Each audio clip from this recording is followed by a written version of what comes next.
Patuloy na nagbibigay serbisyo, pag-asa at saya. GMA Regional TV, kapuso ng bawat Pilipino.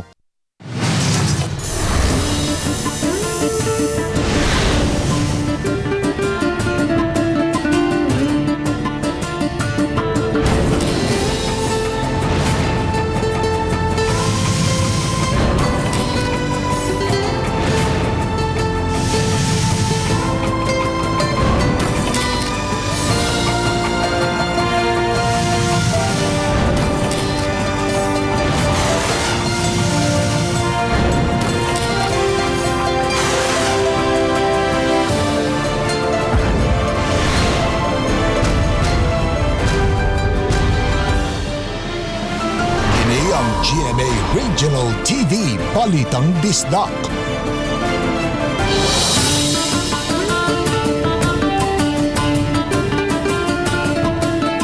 Mayong hapon, kini ang inyong GMA Regional TV, Balitang Bisdak. Ang bugtong kasaligan, kasandigan o kanangpan sa mga Bisaya. Ako si Bobby Nolsaro. Nga maghatod sa labing dako ug mga nagunang balita nga mahinungdanon. Sa Central ug Eastern Visayas, ako si Alan Domingo. Ako si Cecil Kibod Castro, live si GMA Complex sa Dakbayan sa Sugbo. Sa pagawas sa karong gabi sa Bagyong Shuni, lain na usab nga low pressure area ang gilantawang mahimong bagyo ang musod sa Eastern Visayas. Hinay man nga bagyo apan pag-asa may pahimangno nga di gihapon mo kumpiyansa. Samtang ang Talisay City Government nangandam na sa mga posibleng pagdahili sa yuta nga mahitabo. Ang live report ni Femery Dumabok. Fem?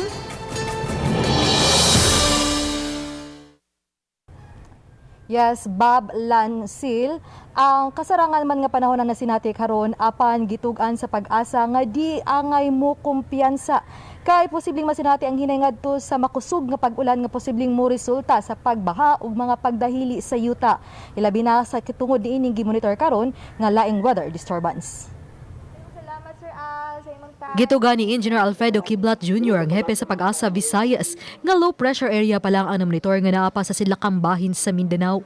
Apan kay naglihok kini west-northwest, gipanlantawang musod kini sa summer area karong gabi.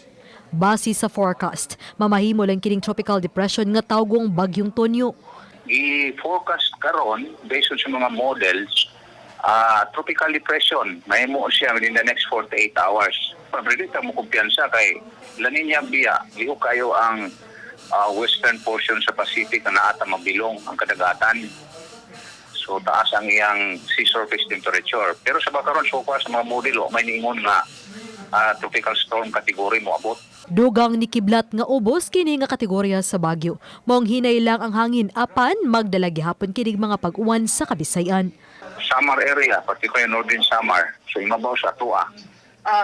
So ang may tabuan expected siya kung di niya ma-observe ang lihok, aron siya mo landfall sa Samar area, central or northern Samar sa Sabado sa gabi.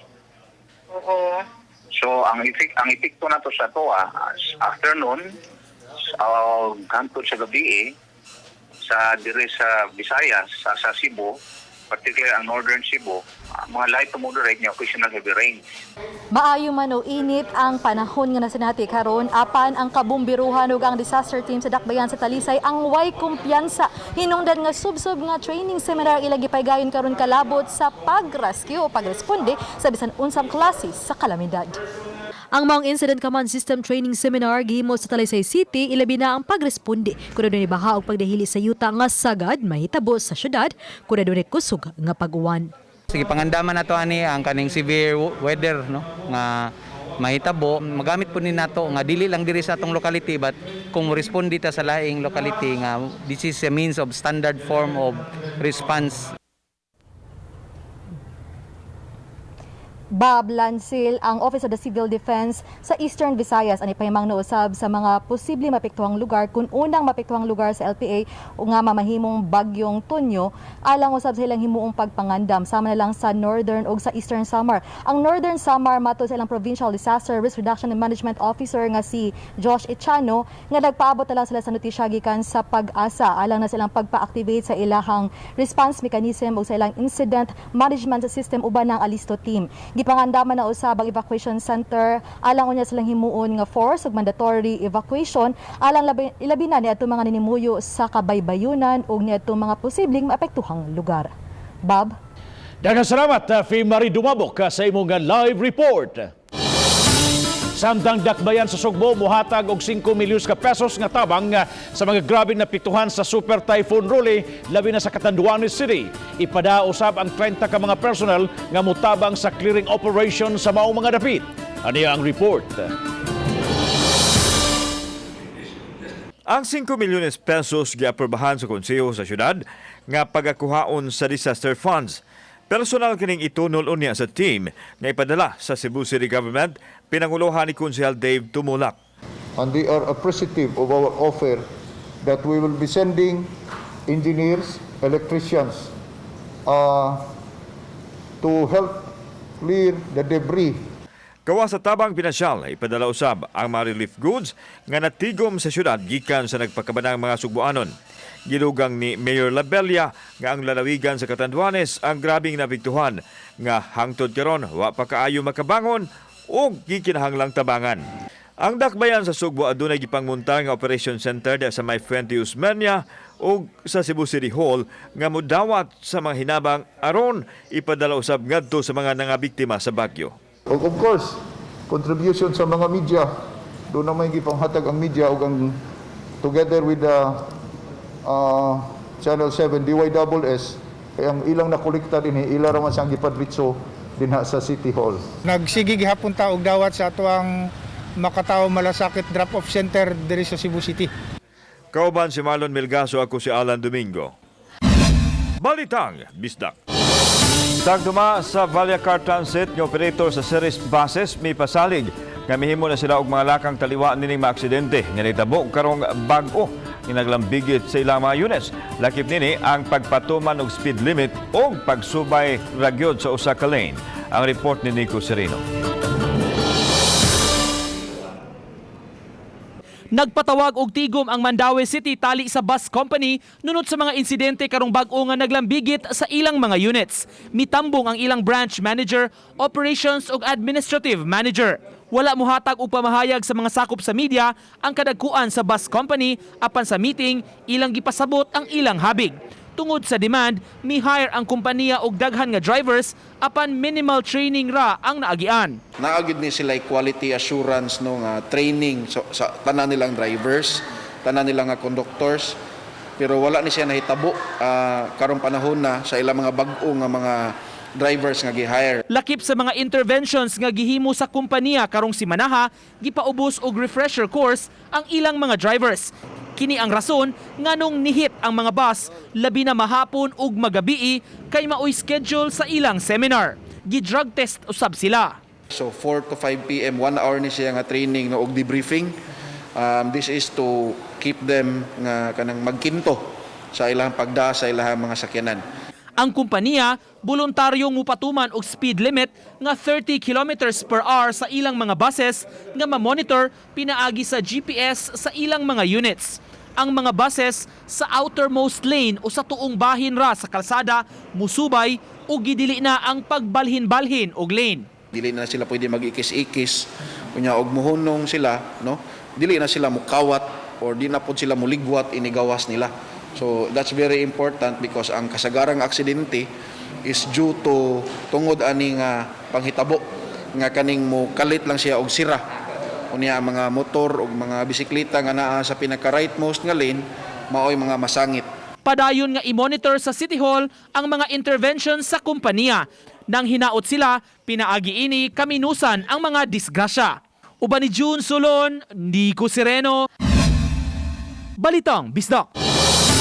Mas taas ang risgo kung buksan na pagbalik ang mga ruta sa dakbayan sa Lapu-Lapu paingon sa mga dakbayan sa Mandawi ug sa Sugbo. Samtang bayran ng multa sa mga PUJ driver, dili basta-bastang mapadaplin sa dakbayan. Si Femery Dumabok sa report. Desisyon na sa Land Transportation Franchising and Regulatory Board kung tugutan ng mga traditional jeepney nga makalahos sa naanda nilang ruta gikan sa dakbayan sa Lapu-Lapu paingon sa dakbayan sa Mandawi ug sa Sugbo. Apan kung tugutan man sa LTFRB 7, gipatin-aw ni Jill Banyasya, ang COVID-19 Task Group Crisis Manager, nga gikinahalan nilang ipatuman ang mas higpit nga health protocol. Mo daghan na gani kuha na sad mo implementa sa tag stricter rules on following the health protocols. Giawag ni Banyasya ang mga pasahero sa mga PUJ ug sa mga tricycle nga mosupak kung mas daghang mga pasahero ang makasakay sa PUJ ug tricycle nga sobra sa gitugot. Iyang gipasabot nga gituyo nga mas mahal ang plitihan karon kay gilimitahan man ang gidaghanon sa mga pasahero.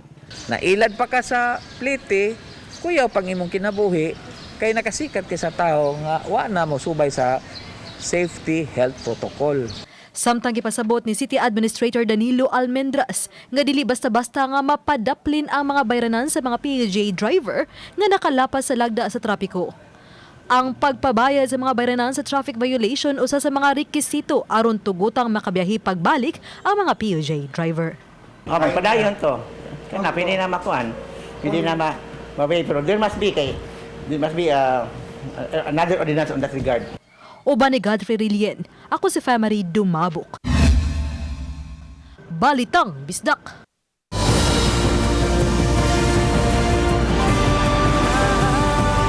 Kini ang GMA Regional TV Balitang Bisdak.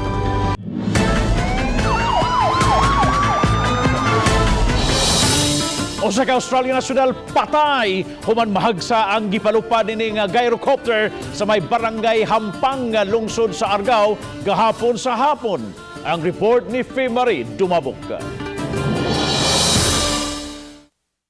Nadawat sa Argao Municipal Disaster Risk Reduction and Management Office ang taho sa pagkahagsa sa gyrocopter alas 4:50 gahapon sa hapon. Nahitabo kini sa sitio Hayunan, barangay Hampang sa lungsod sa Argao. Gila ang piloto nga si Coley Ferris, 65 anyos, usa ka Australian national. Matod sa Argao MDRM officer, patay na nga nadangat sa tambalanan si Ferris. Gawas nga business na niyang gyrocopter, ma'am, kanang kuha na siya, kanang tigpalupad-palupad siya.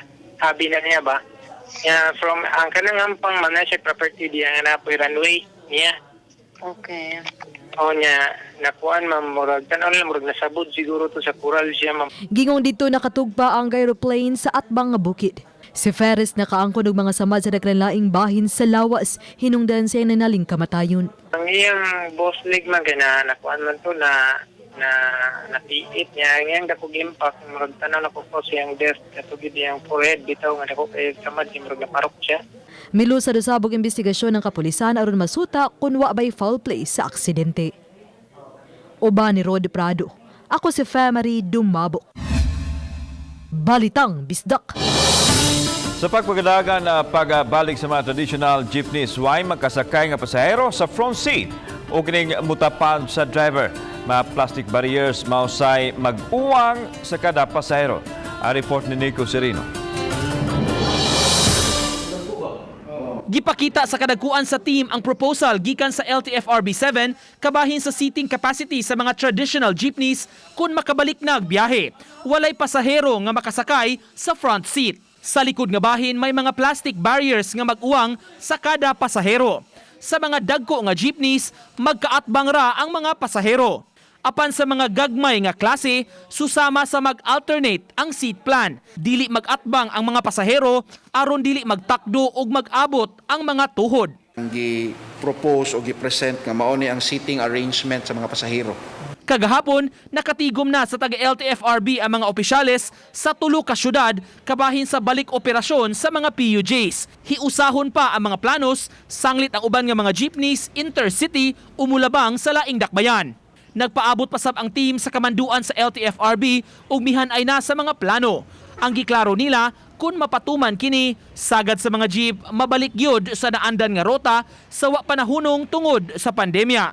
They are passing it to us, the decision on whether ato silang padaganon on an odd-even scheme o uban pa. But we are still deciding as a Tri-City because there are no jeepneys nga Mandawi, Kutob or Mandawi, Ragyod. Kani nga mga jeepney, manabok magini sa ubang lugar.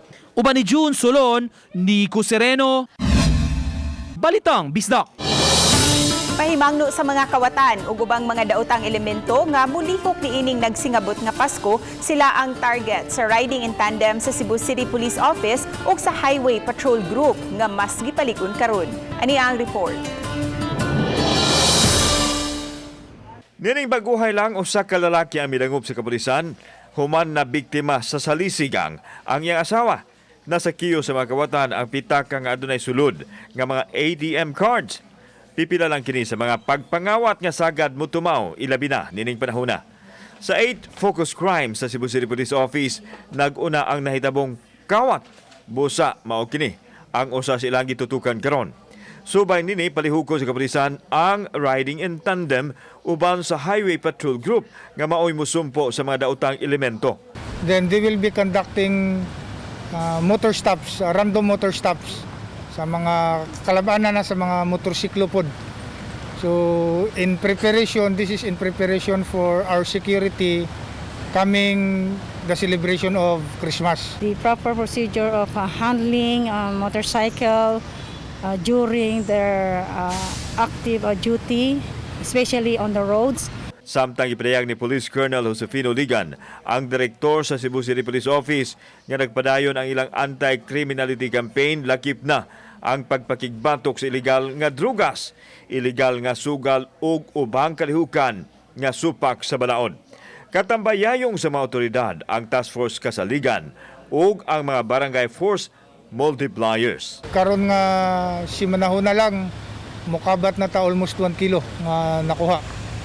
Karong si manahon na lang. So padayon lang tanang anti-criminality efforts sa Cebu City Police Office. Kauban si Marlon Milgaso, ako si Alan Domingo.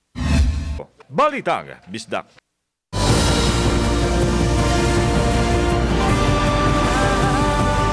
Kini ang GMA Regional TV Balitang Bisdak.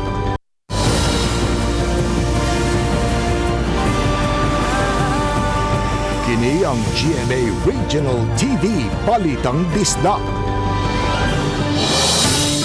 Dakbayan sa Sugbo nangandam na sa kikatang pangsud sa laing weather disturbance sa Philippine Area of Responsibility karong gabi. Pagkatawgon kining maong tropical depression og tunyo. Busa gi preposition na sa syudad ang mga heavy equipment labi na sa mga mountain barangays. Dili man direktang mapektuhan ang syudad apan giandam ng daan ang mga buhatonon aron makalikay sa posibleng danyos nga mamugna sa umaabot nga tropical depression. Ugma sa hapon at 5 o'clock, if in case dunay pag-uwan-uwan, masinati naman nato ang pag-uwan-uwan ugma sa hapon, mo-deploy ang city government og mga buses pag-ferry sa tanan ng mga stranded passengers. Piso tabang alang sa Bicol gihimo sa matag buhatan sa Talisay City Hall.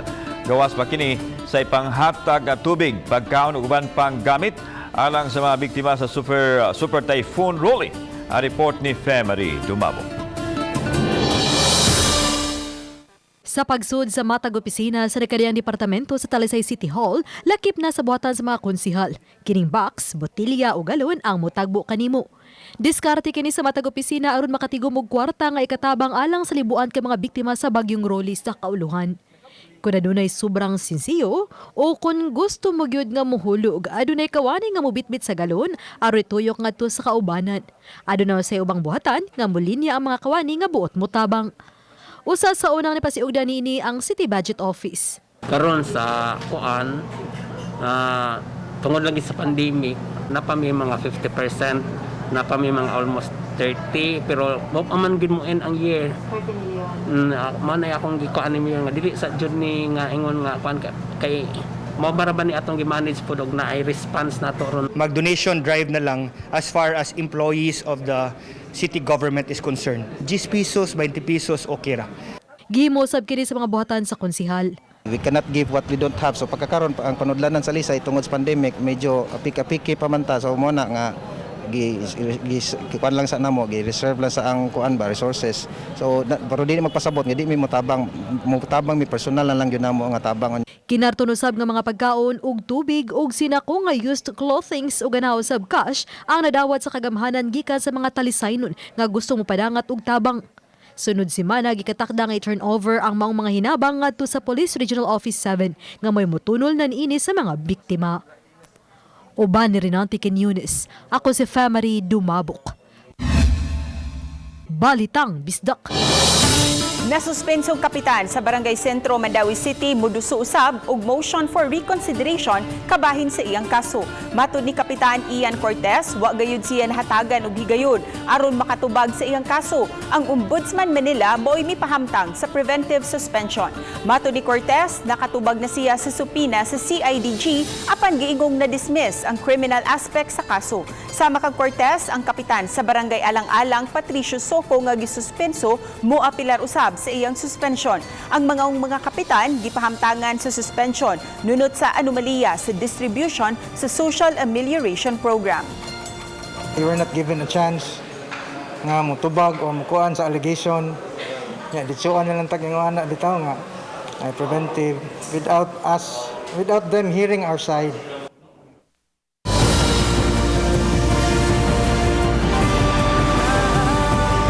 Kini ang GMA Regional TV Balitang Bisdak.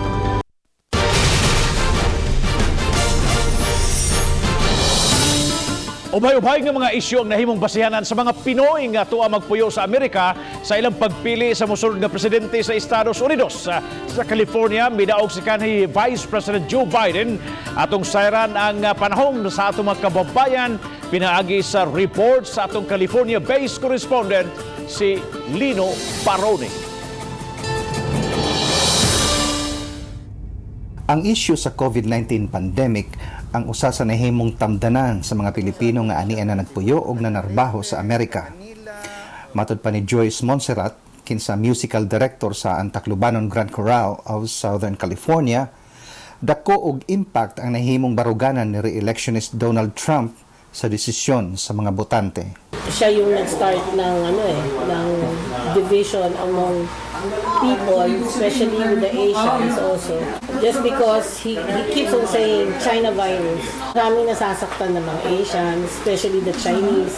Susama usab ang baruganan ni Irma Tan, nurse sa ICU sa St. Francis Medical Center sa Linwood, California. You know, we put ourselves at risk and on the line every time we go inside a patient's room. So it's just so inhumane for him to deny the fact that COVID even exists. Kumpara ni atong piniliay sa 2016 nga gisalmutan sa 3.5 milyones ka mga botante sa California, karon miabot na sa 5.1 milyones ang misalmot sa eleksyon. Og 75% sa mga taga-California ang nibutar pabor kang Joe Biden. So we hope na maging maganda ang takbo ng economy ng Amerika, especially sa mga Pilipino. Kung matatandaan nyo na noon ay nagkaroon din ng mga racial issue dahil sa mga Pinoy na belong sa minority. Ngayon, sana ay dahil kay Biden, hindi na siguro mangyayari yan. Sa pagkakaroon, padayon paghihapon ang pagtabulate sa mga boto. Lakip na ang mga mailed-in ballots. Labing makaguol ang hulga sa kagubot kay nagliluwat o pamahayag si Trump nga siya kuno gikawatan.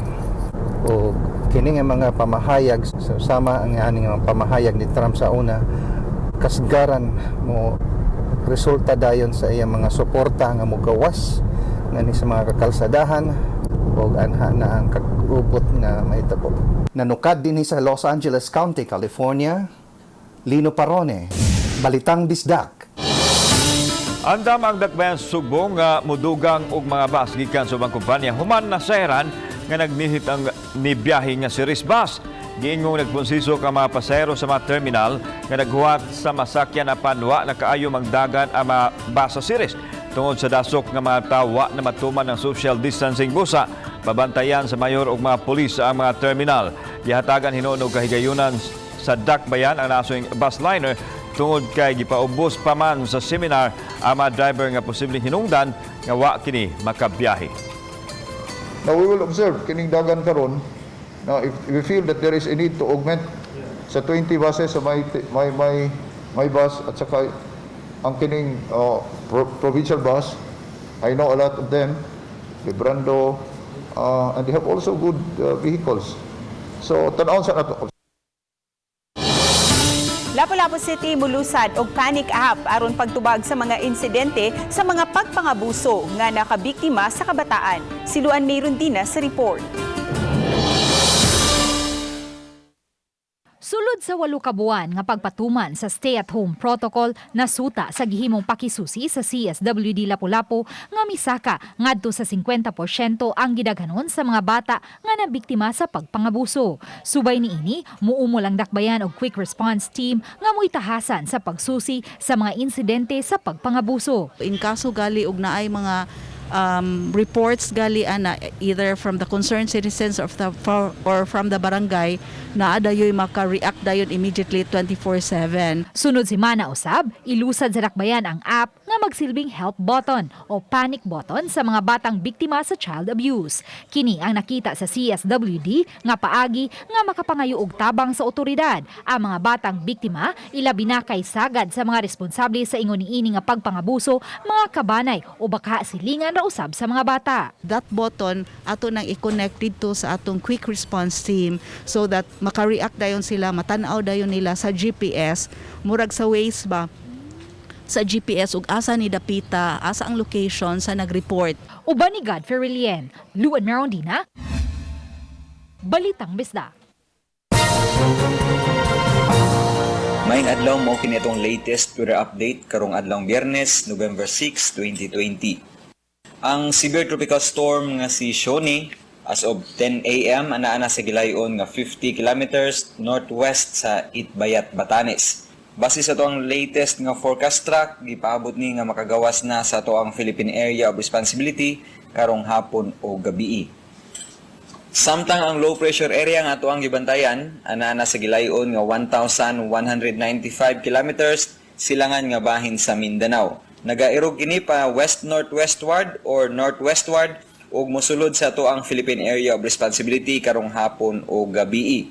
Samtang ang iyang general direction padulong sa Eastern Visayas area ug most likely mo igo ni siya sa kayutaan sa Eastern Visayas ugma sa hapon o sa gabii. Samtang ugmang adlawng Sabado ug Domingo maga-expect kita nga Antibuca Bisayaan, apil na niini ang Occidental Mindoro, ang Palawan o ang Kalayaan Group of Islands makasinati na sa pagkamadag-umon sa kalangitan, din dunay makatagkatag ng mga pag-ulan o mga pagpanugdug og kilat tungod sa direktang epekto sa low pressure area. Para sa dugang update, bisitaha mo ang website dinhi lang kutob gikan diri sa Mactan sa buhatan sa Pag-asa Visayas DOST. Ini si Mio Aguirre og maayong adlaw. Subsob pa nga spiritual o stress debriefing ang gihimo karon sa kapulisan sa Dakban sa Talisay. Kinaron na kalikayan nga may tabo pag-usab ang gidangatan sa ilang kanhi kauban nga nipatay siyang hinigugma una nagpusil siyang kaugalingon. Ang report ni Fee Marie Dumabok. Halos kada buntag nga giduaw sa mga pastor ug pari ang Talisay City Police Station ug ang tulo ka mga police community precinct sa syudad. Ilang gihimo ang spiritual upliftment ug paghatag ug gigayon nga makayagyag sa ilang mga kahingawa ug problema ang mga pulis.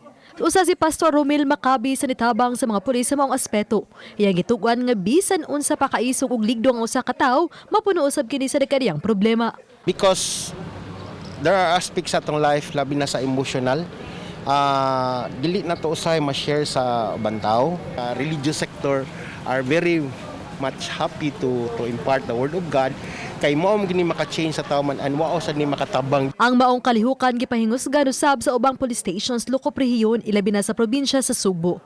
Matod sa Deputy Director for Operations sa Cebu Provincial Police Office nga gihimo sab kini isip kabahin sa ilang internal cleansing. It is a pattern or channel to boost the morale of our people as lessons learned nga natay kauban sa trabaho nga so sad kaayo but mo na ang atong gitagaan gyud og another attention. Uban ni Rinanti Quiñones. Ako si Famary Dumabok.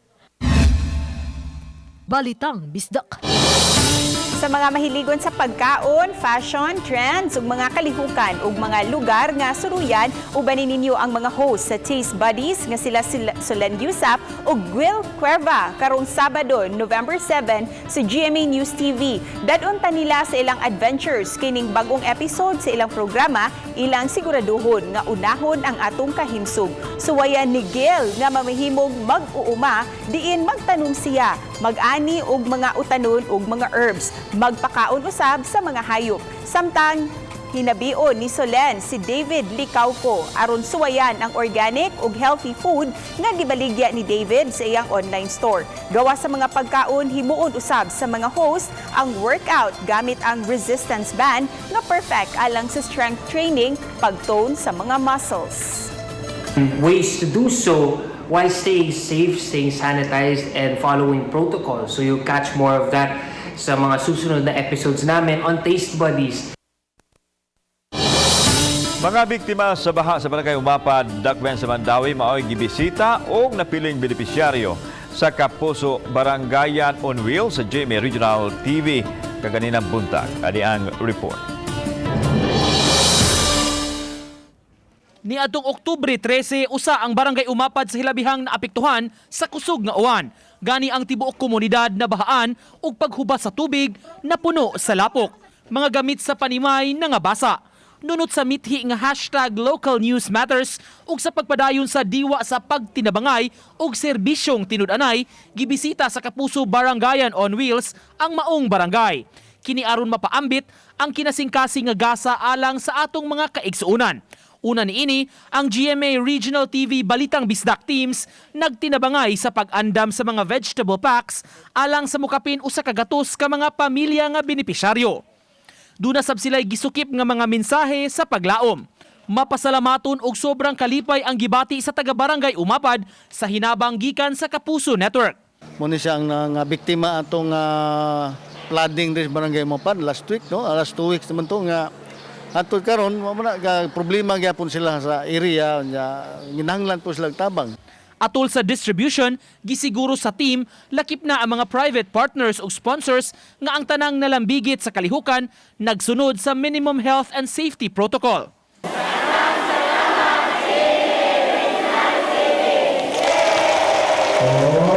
Ang GMA Regional TV padayong misaad sa buong puso para sa Pilipino nga pagpanirbisyo sa paningkamot nga maabot ang nagkalain-laing mga komunidad sa Pilipinas. Uban ni Philip Patricio, Nico Sereno, Balitang Bisdak.